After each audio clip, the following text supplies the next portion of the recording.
आज हम चर्चा अकबर की कर रहे हैं।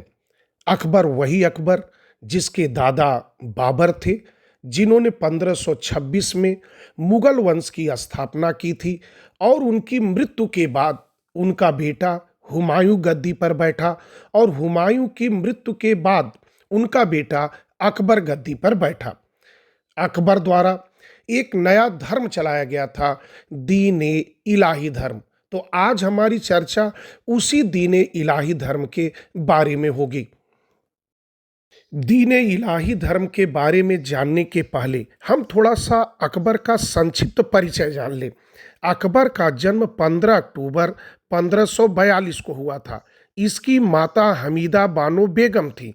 जब इसका जन्म हुआ तो इसके पिता दर दर की ठोकरें खा रहा था, क्योंकि इसके पिता की शासन सत्ता एक अफगान शासक शेर शाह सूरी ने छीन लिया था। इसलिए इसका बचपन बड़ा ही कष्टप्रद बीता और इसे अपना पूरा जीवन अपने चाचा चाची के पास काबुल में बिताना पड़ा। इसने वहीं पर अपने चाचा चाची के साथ रहते हुए वहाँ पर शिकार करना, लड़ना, भागना, जितने भी युद्ध कला था सीखा था। लेकिन वहाँ पर इसके शिक्षा दीक्षा का कोई प्रबंध नहीं था और इसलिए यह पूरी तरह से कहा जाता है अकबर अनपढ़ था। लेकिन अगर अकबर की बात करें, आज कुछ लोग अकबर दी ग्रेट कहते हैं, अकबर को महान कहते हैं। लेकिन ये महानता कैसे थी, वो महान कैसे था, हम आपको बता दें। किसी की महानता के बारे में विवाद हो सकता है, कुछ लोग इसके पक्ष में हो सकते हैं, कुछ लोग विपक्ष में हो सकते हैं।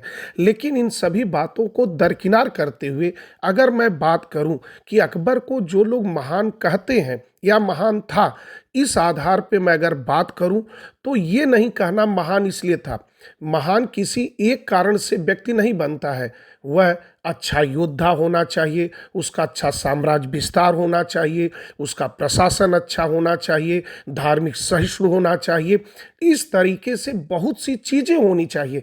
अगर है तो हम उसे महान की श्रेणी में रख सकते हैं। कहा जाता है ये अनपढ़ व्यक्ति कैसे यहाँ तक पहुँच गया कि इसे लोग अकबर महान कहने लगे। कहा जाता है जिंदगी में बहुत संघर्ष होता है और संघर्षों से ही व्यक्ति आगे बढ़ता है। किसी ने बहुत ही अच्छा ही कहा है कि जिंदगी जीना आसान नहीं होता, बिना संघर्ष कोई महान नहीं होता, और जब तक पड़े ना हथौड़े की चोट पत्थर भी भगवान नहीं होता। अब अकबर के उस धर्म की बात करते हैं जिसकी चर्चा के लिए हम प्रस्तुत हुए हैं। अगर हम बात करें तो उसने 1582 में एक नया धर्म चलाया था जिसे दीन ए इलाही धर्म के नाम से जाना जाता है। इसका एक नाम और है तौहीद ए इलाही।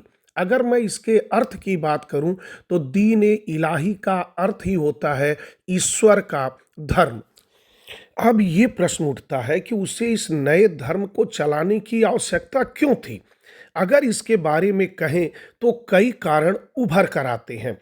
एक तो पहली बात, वह अनपढ़ के साथ उसके साथ ये था, वह बड़ा ही जिज्ञासु प्राणी था।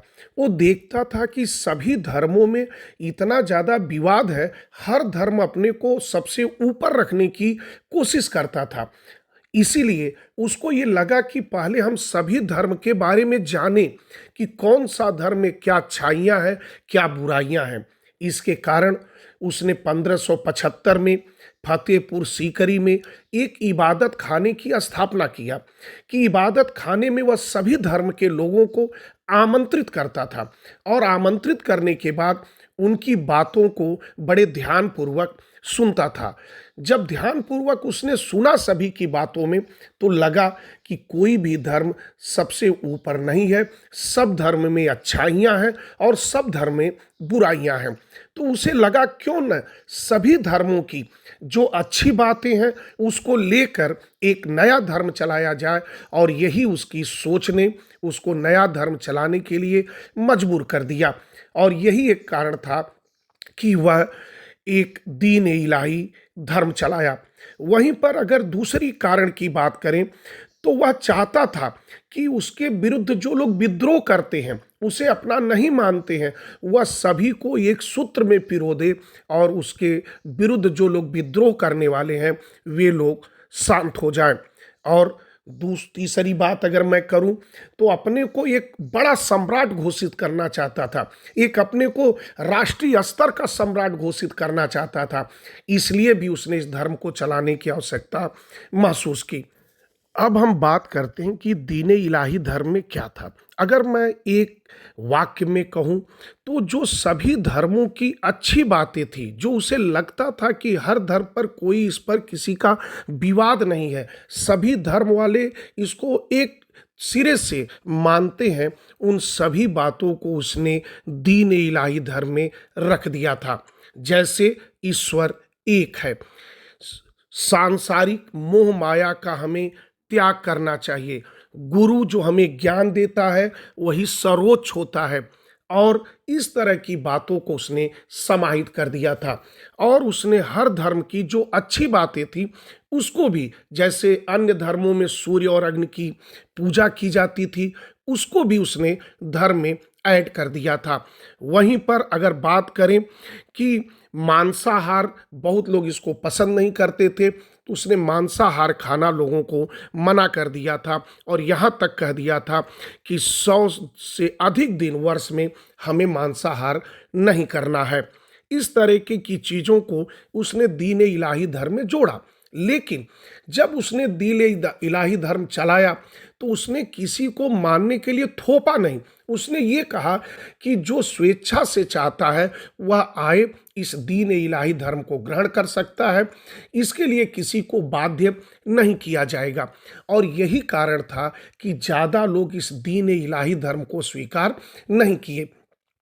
अगर मैं बात करूं तो बड़े हिंदू में अगर बात करूं तो केवल बीरबल एक ऐसा मात्र हिंदू था जिसने इस धर्म को ग्रहण किया था। वहीं पर अगर दीन इलाही धर्म की बात करें तो इसका कुछ लोगों ने विरोध भी किया था। अगर उसमें हम नाम लें एक सूफी संत शेख अहमद सरहिंदी का, तो उन्होंने ही इस नए धर्म का विरोध किया था। वहीं पर इतिहासकार B.A. स्मिथ जब इस धर्म की समीक्षा करते हैं तो ये कहते हैं कि ये दीन इलाही धर्म उसकी मूर्खता का अकबर का प्रतीक था, बुद्धिमत्ता का प्रतीक नहीं था। इस सभी बातों को देखते हुए इसका कुछ लोगों ने साथ दिया, पक्ष में थे, कुछ लोग विपक्ष में थे, विरोध किए। लेकिन इन सभी बातों से जब तक अकबर जीवित रहा ये धर्म चलता रहा। लेकिन जब 1605 में उसकी मृत्यु हो गई, उसके बाद यह धर्म एक तरीके से लुप्त प्राय हो गया, समाप्त हो गया। इस प्रकार हम देखते हैं कि दीन इलाही धर्म क्या था, कब चलाया गया था, उसकी क्या विशेषता थी, और कौन किस कारण से उसका विरोध किए, और कब जाकर ये धर्म समाप्त हो गया। तो आप निश्चित है अच्छे ढंग से समझे होंगे। इसी के साथ मैं अपनी वाणी को विराम देता हूँ। बहुत बहुत धन्यवाद।